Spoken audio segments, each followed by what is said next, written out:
everyone, and welcome to the Fiber Broadband Association's Fiber for Breakfast. We're now on our 50th episode of 2024. Before we kick off, I'd like to thank Wesco, the platinum sponsor of Fiber for Breakfast.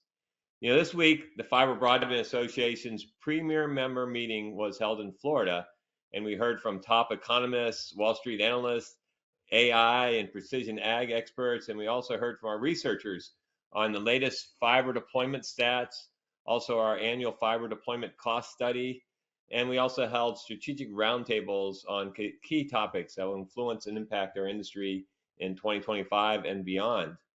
This is always my favorite meeting of the year.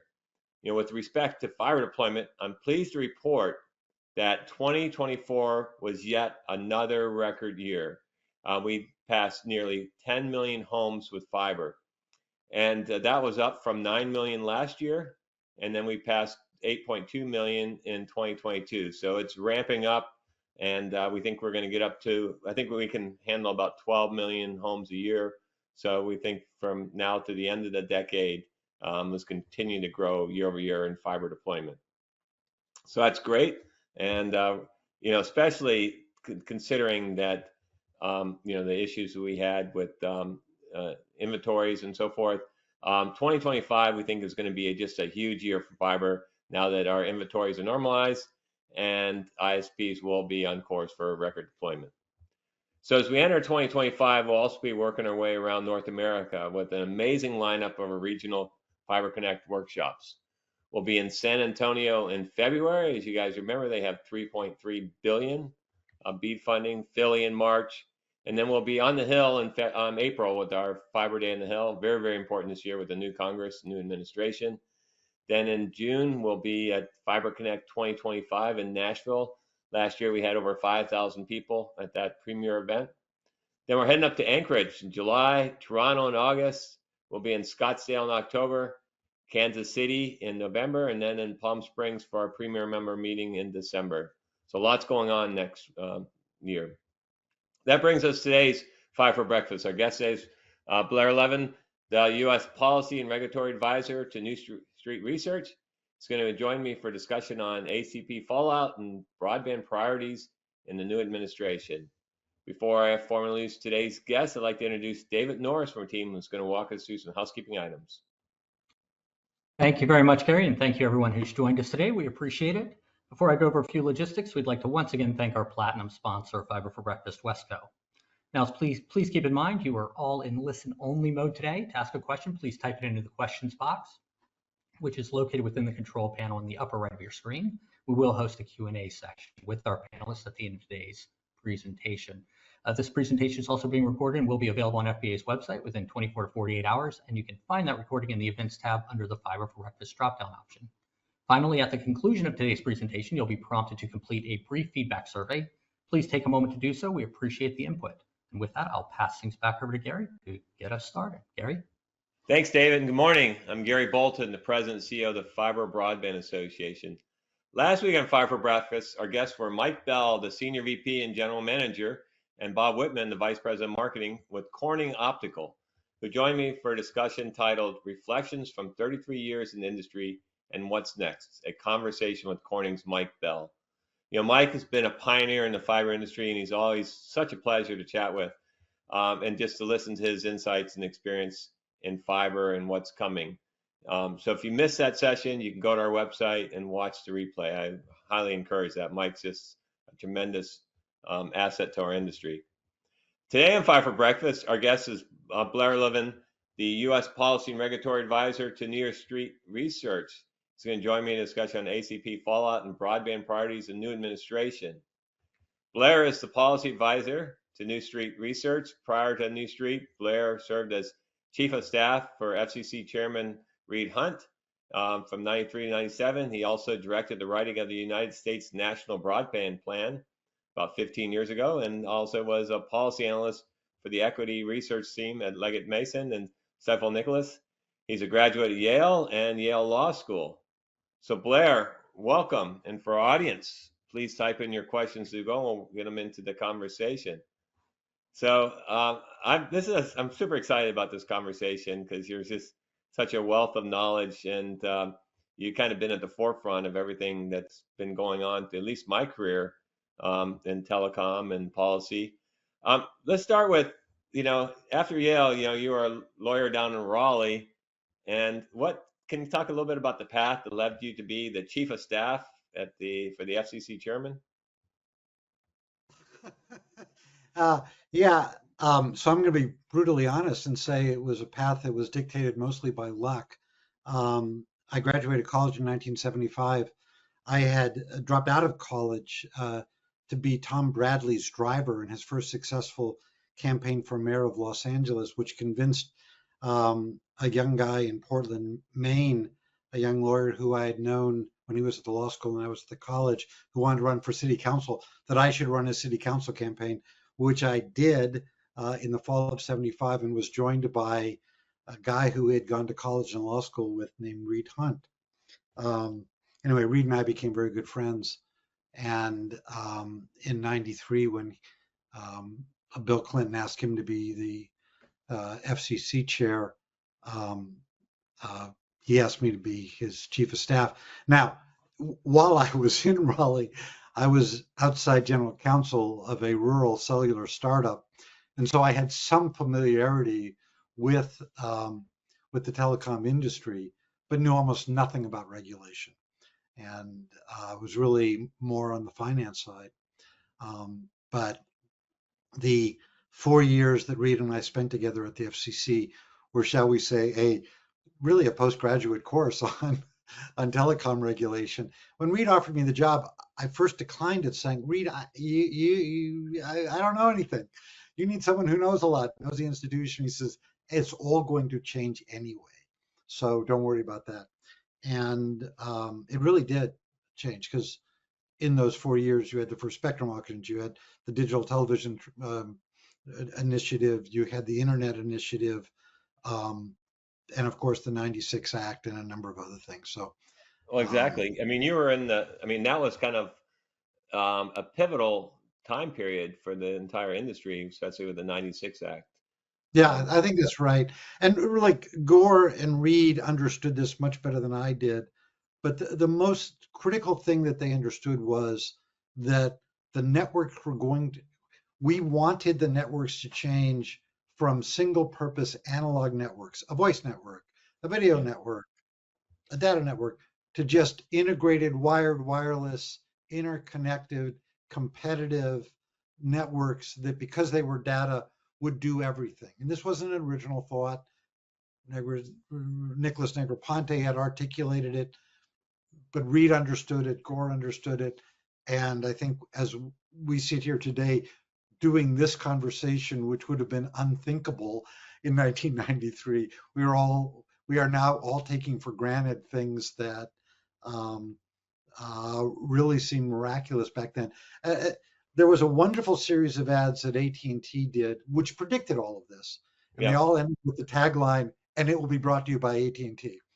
Well, it turns out it's being brought to you by lots of other people too. Um, uh, but simply stated, we're at um, we've achieved a lot of what we were hoping we would achieve back in that. And one of the things in your introduction, you talked about the growth of fiber, and this is a great thing for the country. What your industry has done, what industries like Corning have done. But one of the most important things is we now have networks that are significantly faster than the most important application, right?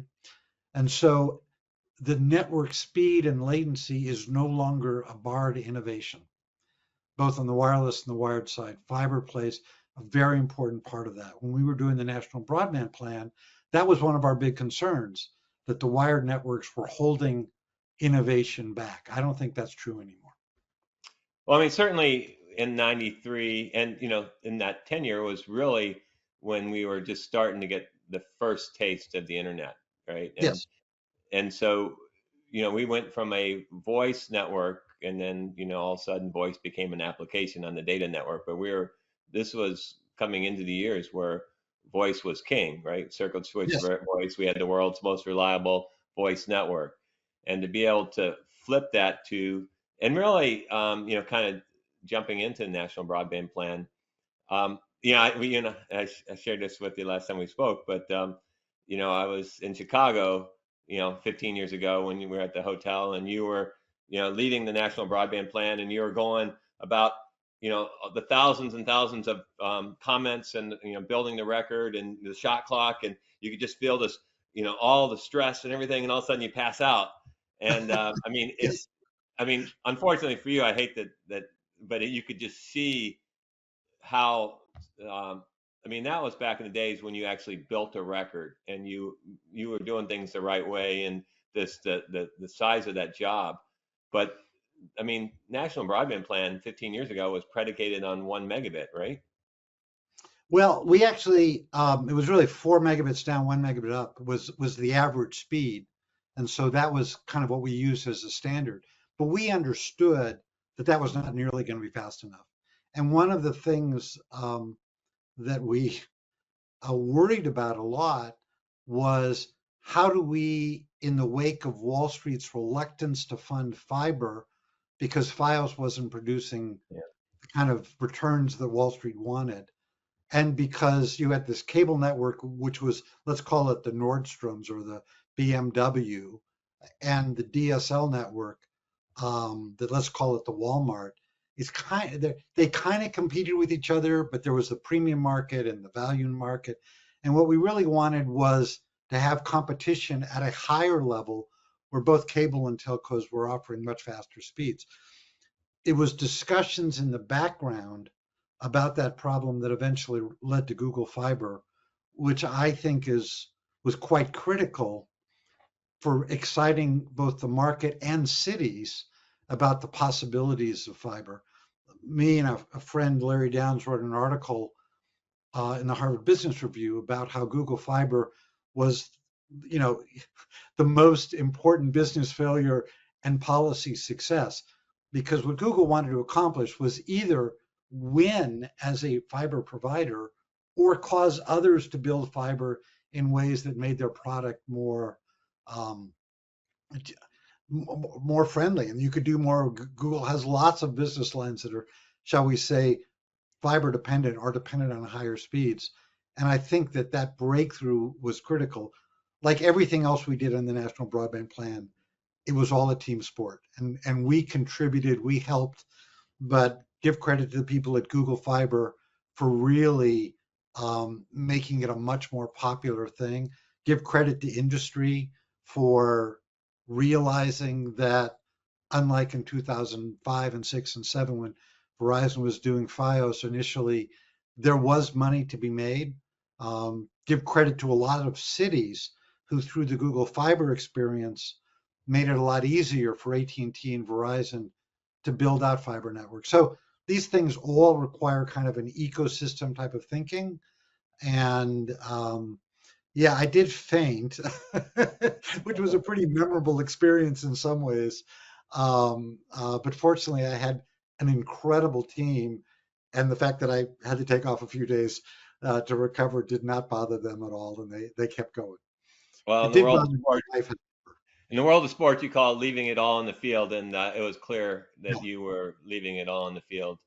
yeah. So, just congratulate you, on the great work that you and your team did. And Google Fiber and even the Comcast Internet Essentials, those were two. That came out of the plan as well. I mean, but Yeah, again, give credit to Google, to Comcast, very important.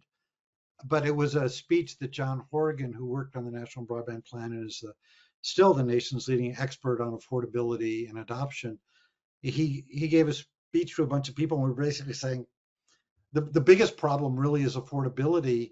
And we understand you guys don't want to price to the low segment, but how do we make this work? Because otherwise, we need everybody on. It's going to be essential to be a full participant in the economy. And give credit to the folks at Comcast who said, we agree with your mission. Let us figure out a way of doing it. And they came up with Comcast Internet Essentials, which is still the leading program for enabling low income people to get on. well, so let's talk about that. So earlier this year, you wrote a blog about your testimony on ACP at the Senate Subcommittee for Communications, Media, and Broadband. And I mean, again, we don't want regulation. but we do want to make sure that everybody can participate. I mean, getting fiber to every American only works if people can leverage it and get jobs and education and world-class healthcare and all the things that fiber delivers. So, I mean, tell us a little bit about, the future of ACP or whatever it is, affordable broadband. Well, I'm going to tell you about the future, but I want to say that I wear two hats. I wear the hat of New Street Research, in which my fundamental role is to describe what is likely to happen and its consequences. And then I wear the hat at Brookings, where I usually write about what I hope will happen, not because I think it will, but because I think it should. And so when I testified in the Senate, I was very much wearing my Brookings hat, though with a Wall Street consciousness, which is to say, one of the things that has always been true in my career is I try to figure out what is it that we want to accomplish, and then how do you create incentives? I don't rely on, shall we say, the moral virtues of enterprises to accomplish what are important public policy purposes. How do you line up incentives? And one of the things I think that is important about the Affordable Connectivity Program is it demonstrated that we can get everybody on. So we can overcome the affordability problem, but the government has to contribute, just as the government creates a food program called SNAP, just as the government creates subsidies for low-income people for heat and electrical and other utilities, just as the government created the Medicaid program to make sure that everybody has health insurance, even if you're at low incomes. And there are good reasons for doing that. We don't want lots of people in our society to be sick. We don't want people to be starving. So, and in the same way, we have a program, low income housing. So broadband is now becoming that kind of essential thing. And what I tried to articulate was that many government services, particularly healthcare, education, job training, and job placement, they are going to, in the future, even more than now, depend on connectivity. So you want low income people on because it'll make it cheaper to deliver those services. For example, when someone loses a job, you don't want them to cut off their broadband because they can't afford it, because they're going to get a job faster if they can both train for a new job and search for a new job and apply for a new job and do the interviews for the new job. They're going to get a job faster. So it seems to me that the government has an interest. Now, how you design the program, great question. And lots of different, we go into the details of that. But the key thing is government should continue its commitment to making sure low-income people can afford broadband. Having said that, I don't think there's a lot of political pressure to bring back that program. The numbers indicate that on the wireline side, that about 93%, this is New Street numbers, 93% of the people who were getting using the Affordable Connectivity Program subsidy are now on a low-income program that is being voluntarily offered by cable or by a telco or whatever. And that takes a lot of the pressure off Congress to fund the program. In addition, you have a need for universal service reform because the funding mechanism is obsolete, needs to be changed. You also have a legal challenge that the Supreme Court will hear this spring. And you have an administration coming in that, at least as far as Trump is concerned, has never articulated a need to connect low-income people. Having said that, J.D. Vance was the leading Republican senator advocating for an extension of ACP. He and I had a delightful 10 minutes. It was interesting because I think it was the only 10 minutes where a Republican was questioning a Democrat. I mean, the way hearings used to work, it was a lot of everybody was talking across. Back when we were doing the 96 Act, it was much more robust. But my conversation, or his conversation with me, I should say, I thought was very useful, productive. His questions were excellent. He was really trying to get information, not make a speech, unlike some other people at that hearing. In any event, if he becomes a big advocate, maybe that will help move the administration. But I think there's a lot of uncertainty about the future of universal service.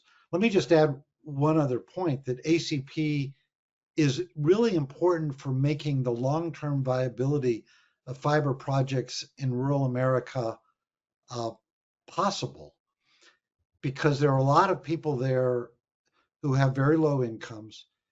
And as we build these networks out, it's not just expensive to build them to serve a smaller number of people. You also have to make sure that people sign up and pay you. Exactly. Well, And you got to prime the pump, right? Because that's you can, exactly right.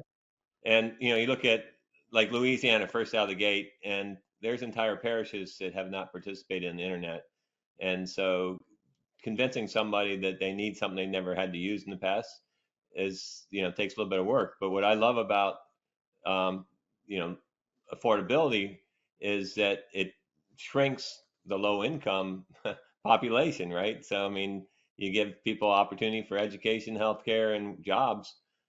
Next thing you know, they're paying a lot of taxes, and so it just I mean, Yeah, it's a great investment for whether you're a ISP or the community. But yeah. I think it's just a fantastic way to enable people to pull themselves up by the bootstrap. I mean, it's the hillbilly or elegy all together. So, how do you end up at Yale, right? You have to. I mean, not everybody's going to be JD Vance. You got to be able to, have a little bit of opportunity.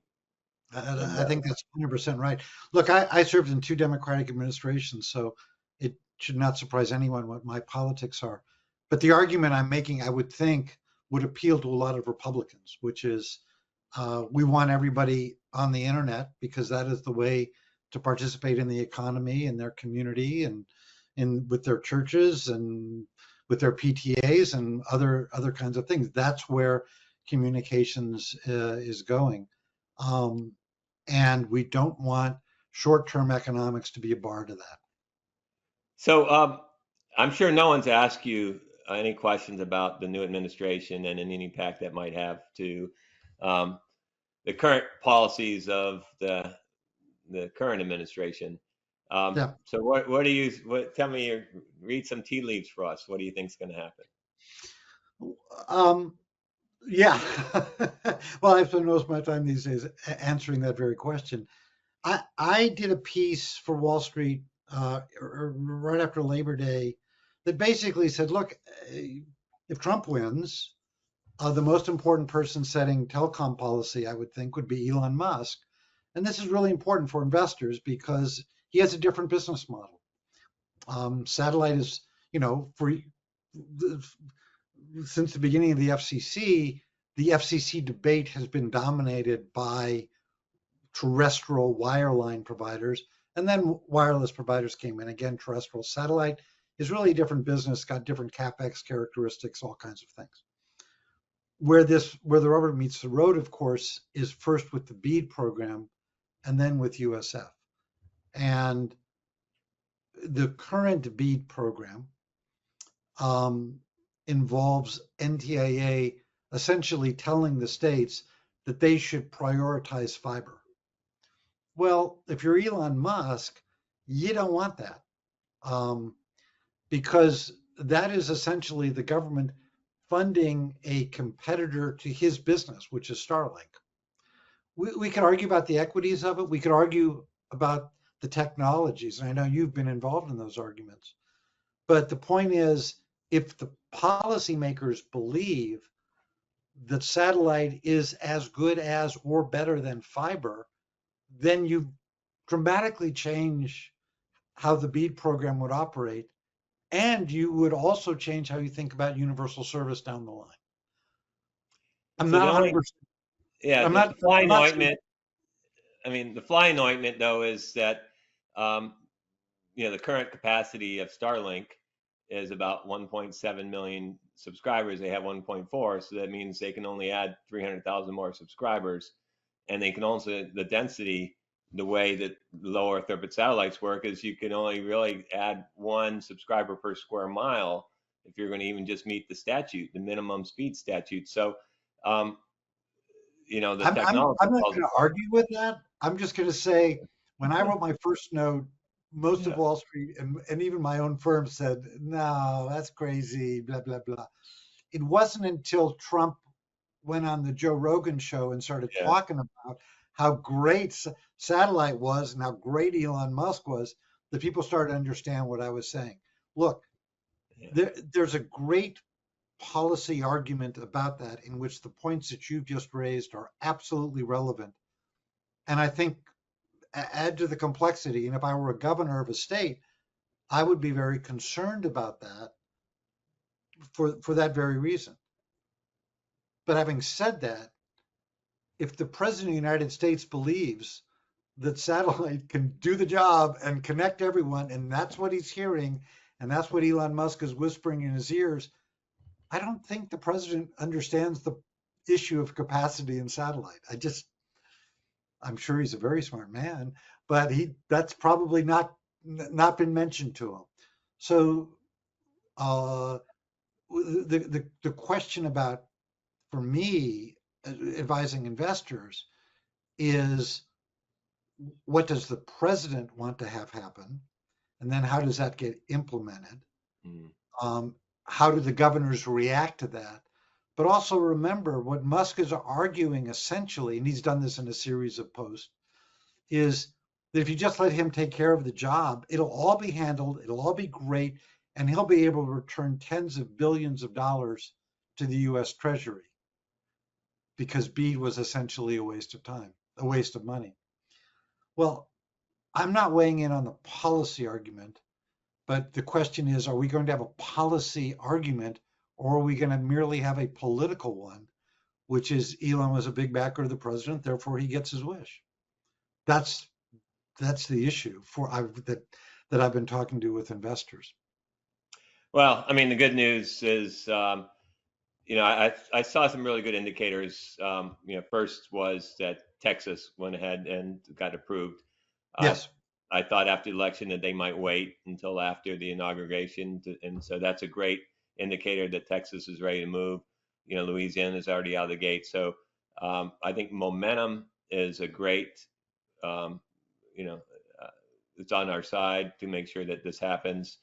The other part, just the other last night, I guess I saw an email from a little mountain bike bed and breakfast in the woods of North Georgia, up in the mountains, that said they have fiber, and they were making a big promotion to come out and ride your mountain bike because we have fiber, and saying you can now stay longer because you can do your Zoom calls and stuff. And so I thought that was another great litmus test or indicator that consumers, even mountain bikers, care about having fiber. So I think that's, we have some, it's right for people, it's right for economic development, and it's right for building their critical infrastructure of the future. And so we put that up against the bromance and see what happens. But No, look, again, you're making a policy argument. I'm going to give you a counter indicator to what you just said. Senator Joni Ernst of Iowa just sent a letter. She's this Republican Senate coordinator with the DOGE, the Musk Ramaswamy effort for government efficiency. And in her letter, she says, pull the plug on the BEAD program. Well, coming from a rural state with a lot of rural telephone companies, that was pretty extraordinary to me that she would say that. Now, maybe she just means, oh, the Biden team really screwed it up and we just need to start from scratch or something. But here's the problem. If we start from scratch, there's not going to be another infrastructure bill. exactly. Right? So The good news is, things are moving. And so hopefully, our view was that, the Republicans will help get this done quicker and be able to, say, hey, the Biden administration didn't get this done in 4 years. We got it done in 6 months and claim victory. And there's certainly some things they can do to help take out some bureaucratic red tape. So, look, that's absolutely right. There are certain requirements that NTIA put in that I assume they're gone. Whatever the merits were, it doesn't matter. One of them being the preference for fiber. I don't think simply taking away that changes that much because as long as the governors are in charge, most of the governors, they prefer fiber. and they're not interested in returning money to the US Treasury. They're interested in building fiber to as many places as they can, because like that Airbnb with the mountain biking, they Yeah. would love the rural areas to have better connectivity that people can really rely on. So, but this is an unprecedented situation. We have never in this country had the largest shareholder of an important telecommunications company be a principal advisor to the president. Just And it has 25% of its holdings in China. So it's an interesting situation, right? there are a number of things that are interesting. That's And I'm a just saying, topic by itself. yeah, but look, one of the things that's so interesting to me in talking with investors, this is the sixth election that I have followed for investors. With all the other ones, you could reasonably say it's liberal versus conservative, it's regulatory versus deregulatory, it's taxes versus lower taxes. That kind of line, that was accurate. That was an accurate predictor of most of the things that investors cared about. For this one, it's totally irrelevant. Trump's approach to telecom and media is going to be just completely different than what investors have expected in the past. Well, Blair, I could talk to you all day. You've had such a great career and continue to have an amazing career. And I love that you're at New Street. I love Jonathan and the team over there. Matter of Yeah, fact, they've done some amazing research to show how accretive fiber is. So, of course, I love that as well. yeah, yeah. But again, thank you so much for everything you've done for the industry, and kind of, I'm glad you got out of finance and into telecom. So thank you for that. Well, Um, thank you very much, and thank you and all your companies for what they're doing to make communications in America faster, better, and cheaper. Well, fantastic. I look forward to getting back together next Wednesday. We're going to have Mike Render from RVA, who's going to share with us the fiber broadband deployment numbers. So our 2024 service provider study, you're not going to want to miss that to see what we've done and where we're heading. So thanks again, Blair. We'll see you guys next Wednesday. Thank you very much, and have a happy holiday season.